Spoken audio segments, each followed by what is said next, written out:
Welcome, Rich Hops Pod fans. Let's talk about the day one of the end by free agency. I don't know, things are still breaking. I just found out Derrick Rose is going over to Memphis. So let's talk about some of the deals from the day. Obviously, I'm not going to get to every single one, but this obviously is extremely long, and I promise you, if I don't talk about your favorite teams, today we going to get to it eventually. The season don't start for another couple months. No exaggeration, the real winner of everything. That happened today is Rich Paul / Clutch Sports. Every single major deal that happened today, Rich Paul was attached to it, so congratulations to them, I guess.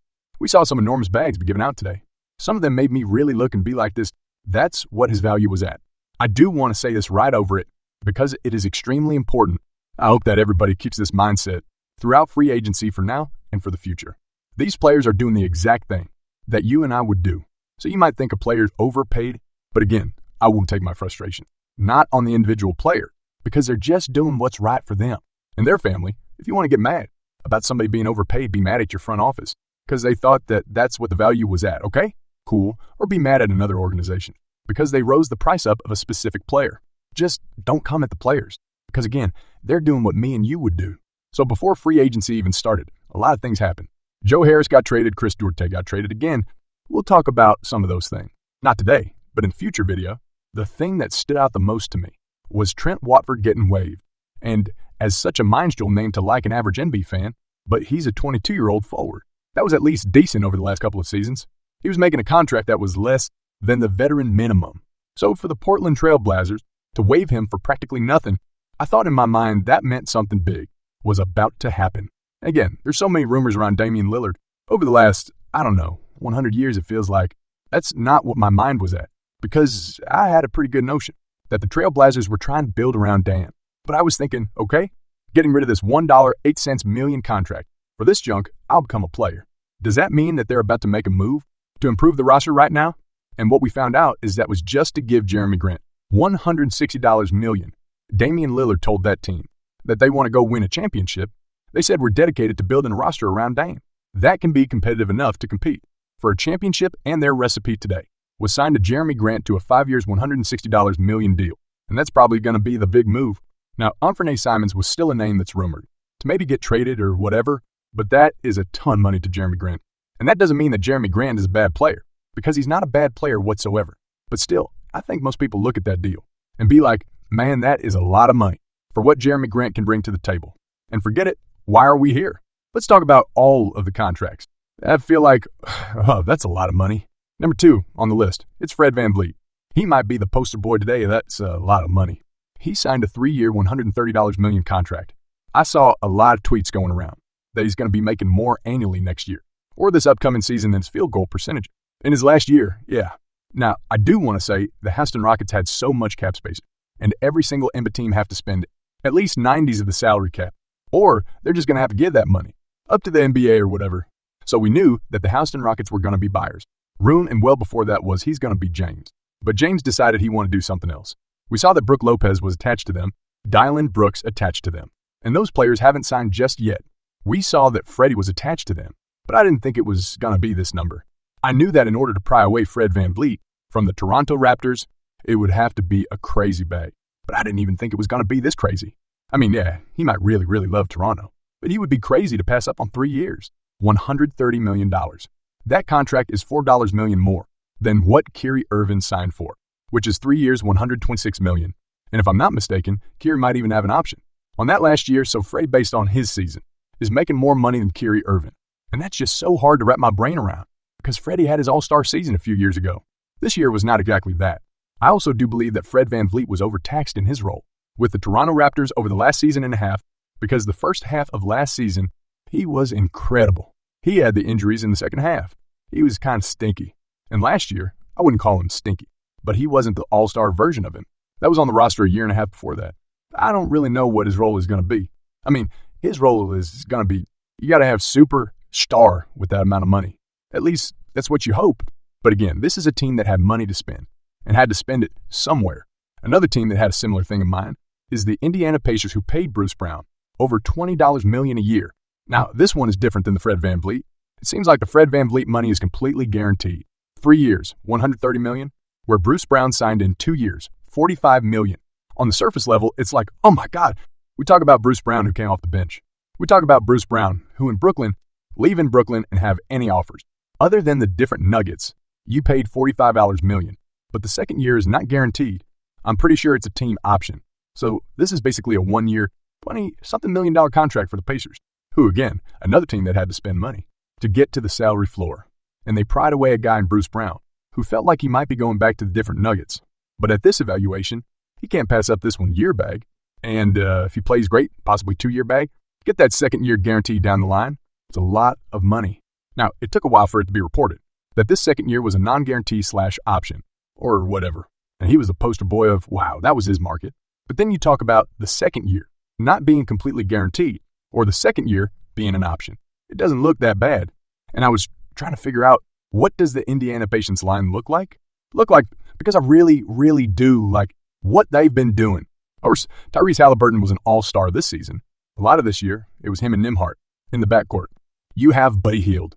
And then you had Aaron Nesmith and Miles Turner. They drafted Juris Walker, who I think is a good fit. We'll see how he meshes in the NBA. And now they bring in Bruce Brown. And they traded away Chris Duarte. So that's opening up some minutes for some things. But you don't pay somebody $20+ million to come off your bench. So I don't know does that mean that Buddy Hield is now coming off the bench? Or maybe you do pay somebody $20+ million to come off the bench? I don't know. But his new teammates seem to be very excited for him. Tyrese Halliburton had some tweets excited, and he's one of those dudes that I honestly do feel like he's going to bring value no matter where he is. And at the end of every single season, there's like these cap experts that tell you a player, if they lived up to their contract, I wonder what that's going to look like at the end of next season. Will Bruce Brown pay play to the point where he's worth $23 million annually? Only time will tell. One of the more surprising things of the evening was seeing how Kuzma go back to the Washington Wizards. 4 years, $102 million. And it kind of makes sense. We think about all the teams that had money, that they could potentially throw a Kuzma. The Kings ended up using their money to bring back Harrison Barnes yesterday and then brought back Trey Lye on a good deal. So it seemed like he might have been fit there. They used their money other ways. Indiana Pacers, again, like we mentioned, gave a bag to Bruce Brown. Obviously, we see that the Houston Rockets had their eyes set on the point guard at Fred VanVleet, so the market for Kyle Kuzma, if he wanted to explore his options outside of Washington, dried up really fast. And an alternative of signing a 4-year, $102 million contract is huge, huge win. The Washington Wizards are, I'm just saying, interesting right now because I don't know the rest of the roster. Gonna look like, but having Jordan Poole in a new situation, having Tyus Jones in a new situation, where he could completely start, having Below, who's probably a project, but still gonna get a lot of minutes. And then you'd be having a little bit more freedom to spread his wings, and now Kyle Kuzma comes in, or comes back and tries to be like, I don't know, like the vet. Is he like the vet over here, cuz?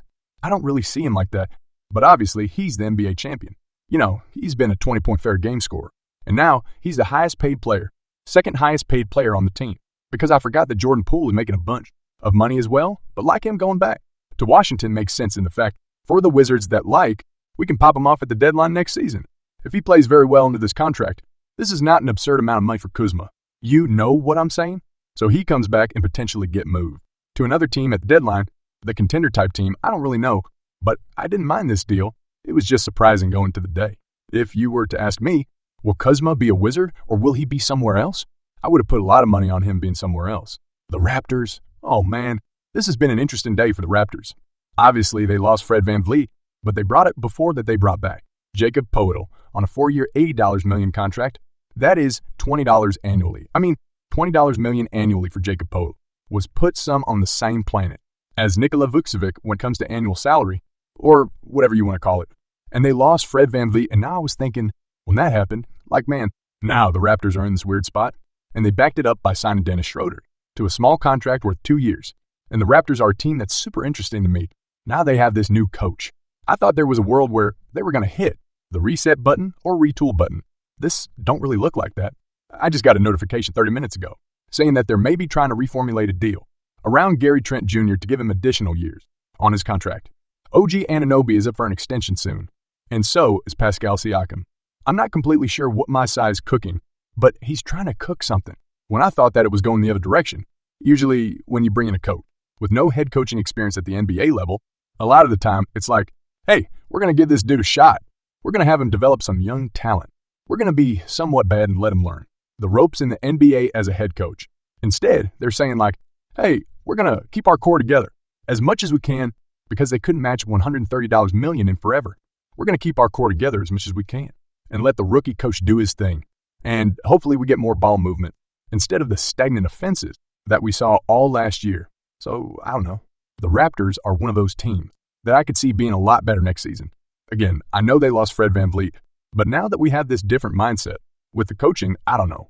Again, we got to see what the rest of the offense looks like. Herb Jones got a reconstructed deal, 4 years, $54 million. I think this is one of the steals of the day. 4 years, $54 million for Herb. Now, obviously, the big thing about Herb is, can we get him to be a knockdown? 3-point shooter, a super respectable 3-point shooter, but the defense speaks for itself. It speaks volumes. And when him only being 24 years old, signing him to a contract that's like at the end of it, or towards the back end of it, that's less money than what the mid-level exception is gonna be. I think that's an absolute steal. I probably should have started off talking about the Suns, because the Suns did a lot today. Damian Leon, the 1-year deal. Drew Eubanks, the 1-year deal. Josh Okogie is back. They brought in Kate Bates-Diop. They brought in Yuta Watanabe. They brought in Metu. That was in the last 6 hours. That's 6 signings in 6 hours, y'all. And considering the place of their aim, where they're close to being hard capped, and they have all these max contracts, I think the group of guys that they got can come in and fill up some roles. I think Kate Bates-Diop, a lot of people are going to realize how solid Kate Bates-Diop is. 2 years, $5 million. He had a lot of good moments with the Spurs last season. Drew Eubanks, oh man, the state that like Drew Eubanks had the most blocks off the bench in basketball last season, so he could add some value there. Yuta was the best corner 3-point shoot in all the ball last season, 52 on corner threes, and obviously played with Kevin Durant for like a little while. I think, given circumstances, I think they walk out of today feeling really good about next season. Now, how would it all look on the court, considering the only people that are coming back are like Booker, Ayton, and maybe Cameron Payne, like everybody else and Kevin, I guess? Everybody else on the team is brand new. When you're going to get their continuity phase or whatever, I don't know how it's going to exactly look. But again, given the circumstances, I thought they did pretty solid. I don't love what's happening with the Miami Heat right now. I'm beyond to it too. Losing Struss and Gabe Vincent. In return, getting Josh Richardson back. Last time Josh Richardson was really, really good was when he was with Miami Heat. Maybe that Miami Heat coach can bring back to that. Remember, Josh Richardson got traded for Jimmy Butler? Almost straight up, almost. You know what I'm saying? But they lost some key pieces. Kevin Love's back too, I guess. But they lost some key pieces. I'm sorry, the Max Struss thing's not confirmed. It was reported about the Cavs signing them, and then there was a second-year report that said they're trying to work out a sign and trade. I don't know. I'm not going to say that Max Struss is not on the roster, because it's not confirmed. I think the Lakers have been doing some cool stuff, given the circumstances. They brought in Cam Reddish, which is like a flyer, on a dude that was one of the top-ranked players of his class, former 10 overall pick. But he's been around the block now, with the Atlanta Hawks, New York Knicks, the Portland Trail Blazer now with the Lakers. Maybe the Lakers can get him to reach that untapped potential. I don't know. But they stole away Gabe Vincent from the Miami Heat, who's good. We saw that in the NBA playoffs. And then Rui Hachimura coming back on 351. Phil's fine. With my guy, that was worth a second-round pick at the deadline last season. So now signing a $51 million contract, so congratulations to him. He had walked away from basketball for a couple months. If you don't remember, and to sign that kind of deal after that is pretty dope for him. We'll see how it translates on the court long time. They still have Austin Reeves out there.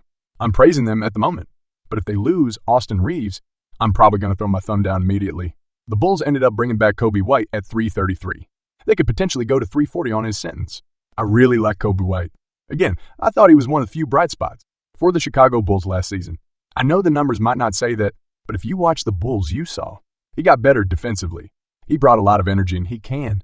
I still have hope in this 23-year-old off guard to hit another stride. I don't think he's going to be Gilbert Arenas, which is what he was projected to come out of college. He's not going to be Gilbert Arenas, but he's a solid player. And for $11 million, and you all think that's a good pickup? Javon Carter is here in Chicago for 3 years, 20, which makes me think that I would assume who's not coming back. I don't know how true that is, but you signed another point guard. I just don't know if you're bringing back Ayo, so we'll see. Again, this is just day one of free agency.